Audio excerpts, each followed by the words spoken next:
Let's think about thinking, how we disrupt and reform the world. Thinking is the essential computational power that allows us to interface and interact with our environment and people, business, nature in such a way that we generate some significance through mobility and language. Each of these is tied to the thought process, and thus thinking can become rather foggy or esoteric or difficult to understand or ethereal. Thinking makes humans significantly different than robots. Robots cannot think by very definition. They can only compute, which means to crunch digits. They can only run the program. They have to be trained. There's much fear in the world that the synchronicity will somehow happen. The singularity, they call it, the merger of man and machine. And it's just a bunch of garbage. Why? Because God. If God, then man. If God, man, not machine. That's the equation. Because God never breathed into the mouth of a robot and gave that robot a living soul, a spark of personality, a spirit. There is the human perception that somehow we're going to be taken over and that robots will rise. This is anti-God. This is not able to stand. It will not stand. No matter how closely a robot resembles a human, a robot cannot technically process data according to the full spectrum complexity of the human intellect or the soul or the spirit. Scripture says, so then with the mind, I myself serve the law of God, but with the flesh, the law of sin. So that means my flesh tends to do things that are separate from God's nature, while my mind can pursue the spirit of a living God. My mind, Scripture affirms, we have the mind of Christ. Now, to what degree we employ it, utilize it, empower it, enjoy it, really remains a matter of energy and pursuit. Much of the guidance when it comes to our mind throughout Romans and Corinthians and the other epistles is about direction of pursuit, follow after, facing toward, turning from, selecting a better object of focus. The mind is nearly indefinable, but we should try because I'm responsible to think. I've been given agency, free moral agency, which means we have a conscience, which is limited, but it's still a general guide. Then we have greater revelation, larger understanding, and we are responsible for how we process the world. Thoughts are deep and wide and rare. One evidence that a person is thinking, amongst many, is how often they're able to transfer thoughts through their face for the betterment of others. We know it is silly if what is spoken or sung is only for entertainment at all times. We know it is wisdom when there is a searching of the inner man, there is a desire to want to include God in the selection of the pace and vocabulary. Thinking is somewhat evidenced by speaking. And you'll find today that many people are not speaking as much as they should be, at least in the area of delivering truth or lessons learned. Grandparents have a reputation for being storytellers because we want to relay not just what happened to us, but what we learned through life. We want to be a blessing and a betterment to the next generation, protect them from finding similar potholes and pain points along the bumps of life. We want to reconsider and remember the good times that God was with us and guided us through tough scenarios that turn into great stories. Thinking can be listening to the right people, discerning, dividing, sensing, tasting, smelling with our mind what is pure, clean, and right, and what is less and dark and dim. Social media tends to overwhelm the mind with snippets of small data that undermines our capacity to maintain a thought in our mind's eye for much longer than a few moments. We have difficulty meditating, therefore we have difficulty mentally self-medicating. We have difficulty thinking 3 steps ahead. We have difficulty processing deeper thoughts. We love, as humans, to function kind of on a surface level without much need for mental exertion. I've heard biologically that our brain is kind of like a cortex central station for the most amount of electrical exchanges in our synapses. And I've heard that the brain, the little tiny 3 pounds of goo that we have up there, and our head and our face, of course, but mostly our mind, is what consumes the majority of our calorics, our calories, our units of energy. And that the mind causes more weight loss overnight than any other part of the body. That's pretty obvious because the rest of your body isn't really moving too much other than your heart and your lungs. The mind is not designed to shut down entirely. So I've been admonished, as you have, obviously, probably on several occasions, to pipe down on the deliverables. It's a nice way to say, stop talking so much. And that is true. There are a couple verses, obviously, that say that a man devoid of wisdom tends to be high velocity on language. There are some people who have no filter, and everything that comes out, they think it's worthy of everyone else hearing it. This is a symptom of foolishness and childishness, of course. However, Solomon also wrote thousands of proverbs, and he was wise, and he had to get them out. There was a guy, Jeremiah, said, I'm not going to speak anymore. I'm done. I'm going to the unemployment line. I'm not going to speak anymore. But his word was in my belly, and it was ready to burst. It was going to flow out. I believe one of Job's friends, the very last one, the youngest one, the one that did not get scolded by God. The first three, God's like, you guys no, you didn't get it right. You tried, but you did not properly define an accurate depiction of what God is or how God feels or how God thinks. But friend number 4 waited to the end.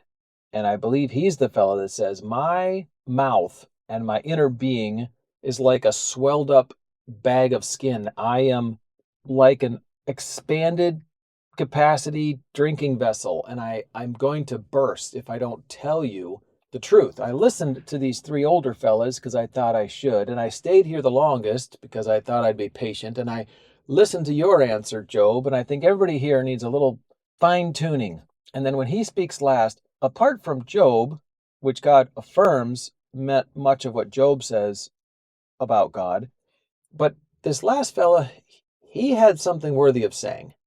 There's something definitely to be said about the timing, the pacing, that he earned the platform, he was most patient, maybe he had time to articulate it. But thinking is a massive gift from God, especially when it comes to the exploration of God. By this we mean to indicate that many false doctrines can be arrived at if we fall short of full evaluation.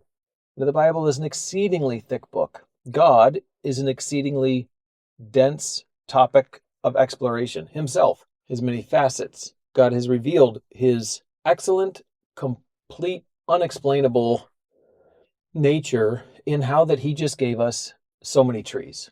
Just look around and look at, if the creation is an expression of the creator, then certainly he is extremely diverse. And I'm sad that that word has been stolen or misused or redefined. But look at the various species just amongst the trees. You have the not carnivorous, but carciferous, the evergreens. You have different trees that tend to grow in different temperatures and different environments and different heights and different kind of general structures. And then you have the palm trees, and you have just so many kinds of trees, and every one of them is unique in its branch formation and its style of leaves. We're not amazed at the leaves. We're amazed at the designer. I want him to sign the leaf for me. Anyway, there is something to be said about mental exercise when exploring the depth of the nature of the identity of God and Scripture and words. There is something to be said about deep thinking that adds significant cheesecake value to the cohesiveness of any human relationship.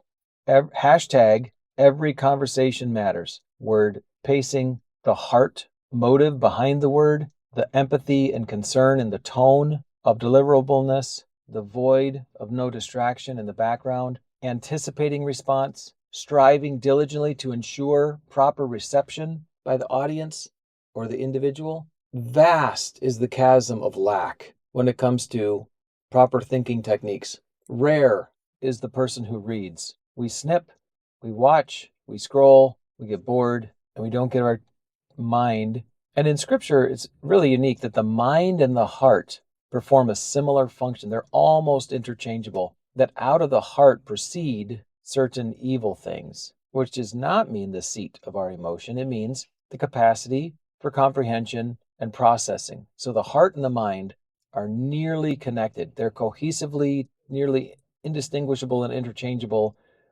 according to the definition of the manufacturer. Our heart and mind are merged or intertwined, and there's been much study about the electrical cohesion between what we call our physical heart and our mind.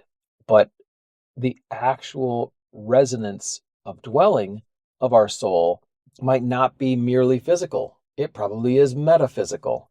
We transcend this nature. We are temporarily in this vehicle of a body, but we are transcendent according to Scripture and according to Eastern mysticism and according to almost every religion that believes there's an afterlife. There's the core of us that is separated from this, and we go beyond into the spirit world, carrying not just our spirit, but also our soul. And our soul includes at least three subsets, which is, of course, our personality, and then that's our peculiarities, our preferences, our emotions, but also our mind, which means the thing in me that calculates and chooses what not to think about, but instead chooses what to pursue, that goes with me on the journey into the next body, into the next phase. Since we cannot imagine just floating in the ether, we will want to have a new body, a new experience, different senses, somewhat. All of this, let's wrap it up by saying that thinking is healthy, thinking is scriptural, thinking should be meditative, thinking should be floating, but mostly positive. We should not just seek neutrality, which is homeostasis or basic borderline, just staying in the same place. That creates a boring brain, but we must, for lack of swinging way hard onto the bandwagon of just, positive thought stuff, we should be, according to Scripture, meditating therein day and night, mentally chewing and enjoying some part of the spirit world, be that the identity of God, the Scripture, the actions and results of Christ expressed in the world, the relationships we can enjoy through the church and through family. Thinking is healthy. Thinking can be improved. Thinking is an exercise. Thinking must be intentional. Thinking should eventually be expressed. Thinking should be organized. Thinking can be repetitious. Thinking can be good or bad. Thinking can be positive or negative. Thinking should not be neutral all the time. And we should be aware, not just of what we're thinking, but why we're thinking that way. A wise man once said, "I'm not so focused on the decision that you made, but I am curious about the three-step process that brought you to this choice." To which the receiver said, "I didn't even realize there were three steps." And he started thinking about it, right? There's probably many more steps. So thinking has layers. Thinking has texture. It's dexterous. It's three-dimensional. It stretches over time. We are supposed to plan ahead. Those who do not think ahead tend to not get ahead. Although there are limitations to our thoughts. Which of you, Jesus was teasing the Pharisees and the scribes, particularly the scribes, because scribes, when you interweave your identity into words, you eventually feel the power of words, and then you have to be brought into reality that words cannot change the weather. Words do not formulate water. No matter, you speak this word over water and it forms a heart. False. Prove it right now in a lab. No, not show me a video on YouTube, but you speak to the water and make it form into a snowflake. You speak to the darkness and make it turn into light. He said, which of you, Jesus was teasing the Christ. He was face to face with these blind guides. And he said to the scribes, those who love to twist and pervert and redefine and empower themselves to have authority over the word. I will be equal to the word. I am the word. Okay, no, dude. Jesus is the word. So Jesus was not excited about the scribes because they thought that they had word power. And he would tell them, which of you by taking thought can add 1 cubit to your stature? Hey, shorty, tell yourself to grow. See how that goes. Yeah. Which of you can turn 1 hair of his head white or black? Now, this is back in the day when Maybe they had some dyes, but they didn't have hair growth treatment knowledge. And so Jesus was saying, you're bald. If you had word power, you should have been able to fix that. But you don't have it, do you? Because there's limits. Yes, words are powerful because you're talking to him. I am the word. But yet you can't change your physical, you can't change your appearance, you can't change your structure, your stature, your height, your strength, your speed. You're not superhuman. Your words do not make you a superhero. You can dream all day, buddy. It ain't gonna happen. Anyway, this does not mean that we should stop thinking. For in the process of thinking, we will run up with the problems and hopefully, through God's help, be able to resolve some of our defective thinking. Defective thinking typically focuses on self gain, self leverage, self improvement, greed. The root of all evil is reflected by a person's fascination with the power of money. Thinking too much on money equals greed, and it equals self-gain at the expense of others instead of reward by helping others. So business is thinking, relationships are thinking, your spiritual growth is through thinking, processing scripture is thinking, developing closeness with God and comfort and confidence is thinking. Most people do not spend time thinking. They don't know how to exercise. They don't know how to articulate. They don't know how to hit record. They don't publish. They don't produce. They don't have the gift. It's just very rare you can find someone who you put a microphone in front of them. You can give them up to an hour to prepare. Of course, you have to have the Spirit of God. Of course, you have to have humility. Of course, you have to have practice and all that stuff. But it is very rare that people are thoughtful enough that they have core concepts ready to launch that they are able to put an illustration with, and they're able to make it deliverable, and they're able to put some sense of persuasive confidence in their delivery. Extremely rare. So you have to think to yourself this one thought: do I want to be a more thought-filled, thoughtful thinker in this year?